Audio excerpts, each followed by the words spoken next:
বর্তমান মাননীয় প্রধানমন্ত্রী তারেক সাহেবের পিএস আমাদের জাতীয় সংসদের হুইপ কি নাম না আমাদের নুরুদ্দিন আহমদ ভাই, আমি অভিমান হিসেবে চিনি নুরুদ্দিন আহমদ ভাই, তিনি আসছেন প্রাইম মিনিস্টারের পক্ষ থেকে আপনাদেরকে সালাম জানাবেন। আর আমি আমাদের তরফ থেকে চরমনার তরফ থেকে একটু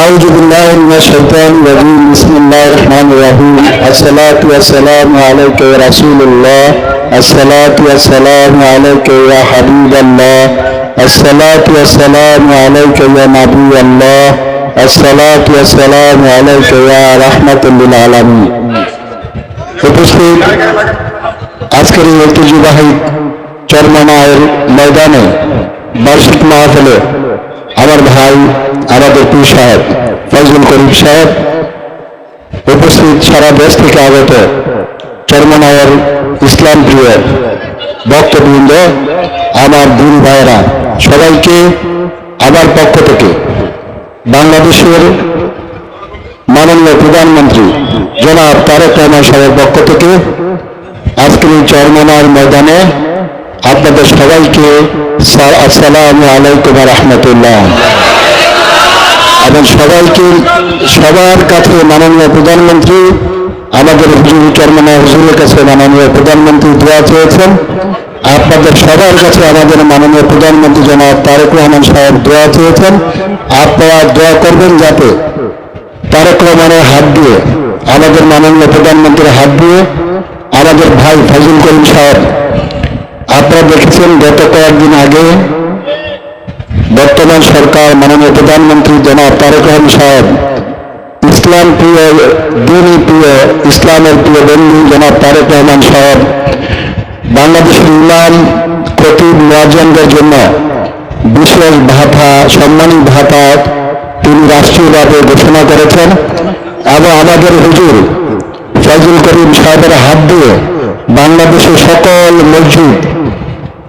মসজিদের ইমাম খতিব এবং মুয়াজ্জিনদেরকে আমাদের হুজুর সেই ফজলুল করিম হুজুরের হাত দিয়ে সেই সম্মানী ভাতা তিনি প্রদান করেছেন। আপনারা জানেন বাংলাদেশ সরকার মাননীয় প্রধানমন্ত্রী যে চেয়ারে বসেন সেই চেয়ারের উপরে এখন লেখা লা ইলাহা ইল্লাল্লাহ মুহাম্মাদুর রাসূলুল্লাহ। আপনারা দেখেছেন বর্তমান সংসদের স্পিকারের পিছনে যে চেয়ার ছিল, আগে ছিল কয়েকজনের ছবি, এখন সেখানে আছে লা ইলাহা ইল্লাল্লাহ মুহাম্মাদুর রাসূলুল্লাহ।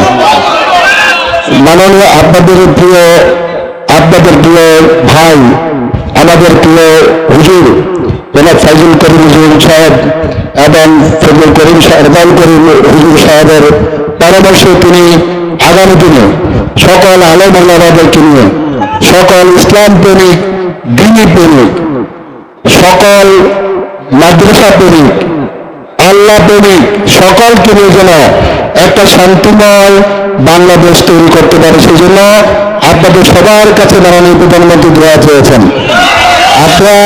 আপনারা জেনে খুশি হবেন যে আজকের উনি আসার চেষ্টা করেছিলেন, কিন্তু বিভিন্ন বাধ্যবাধকতার কারণে তিনি আসেন নাই। আপনারা দোয়া করবেন আগামী এই চরমনার বার্ষিক মাহফিল যেন মাননীয় প্রধানমন্ত্রী আসতে পারে, সেই সক্ষমতা থেকে আল্লাহ তাকে দান করে। আপনাদের কাছে আমাদের মাননীয় স্পিকার, আপনাদের বরিশালের সন্তান, ভোলা থেকে নির্বাচিত জনাব হাফিজউদ্দিন আহমেদ সাহেব দোয়া চেয়েছেন। আপনারা জানেন কয়েকদিন আগে তার স্ত্রী মারা গেছেন, তার স্ত্রীর জন্য দোয়া করবেন।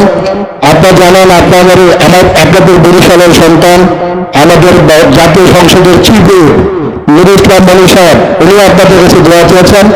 আমাদের এই সংসদ বরিশাল সদরের এমপি জনাব নজরুল রহমান সাহেব সহ অনেকে আপনাদের কাছে দোয়া চেয়েছেন, আপনারা দোয়া করবেন। আর আজকের এই ময়দান থেকে যে জজবা, ইমানি জজবা নিয়ে গেলেন, এরপরে বাড়িতে গিয়ে আপনারা এর চর্চা করবেন। আমি যেন করতে পারি, আপনারা যেন করতে পারি। আল্লাহ তুমি আমাদের সবাইকে কবুল করেন। হে আল্লাহ তুমি আমাদের অন্তরকে কোরআনের জন্য কবুল করুন। হে আল্লাহ তুমি আমাদের অন্তরকে, আমাদের অন্তরে ঈমানকে প্রিয় করে দাও। হে আল্লাহ তুমি আমাদের সন্তানদেরকে কোরআনের জিন্দেগি লাভ করার তৌফিক দান করো। আল্লাহ তোমার এই বরকত যেন সারা পৃথিবীতে ছড়ায় যায়, সেই তৌফিক তুমি আমাদের দান করেন। আজকের এই চরমনার মাহফিলে আমি পড়াশোনা করি নাই কোরআন নিয়ে, কিন্তু যে জজবা, ইমানের জজবা আজকে দেখে গেলাম, আল্লাহ যেন এই জজবা আমাদের সকলের অন্তরে দান করেন। সবার কাছে মাননীয় প্রধানমন্ত্রীর জন্য দোয়া আছে, দেশের জন্য দোয়া আছে, আমাদের হুজুরদের জন্য দোয়া আছে, সবার কাছে দোয়া আছে। আমি বিদায় নিচ্ছি, আমার জন্য দোয়া করবেন। আসসালামু আলাইকুম ওয়া রাহমাতুল্লাহি ওয়া বারাকাতুহু।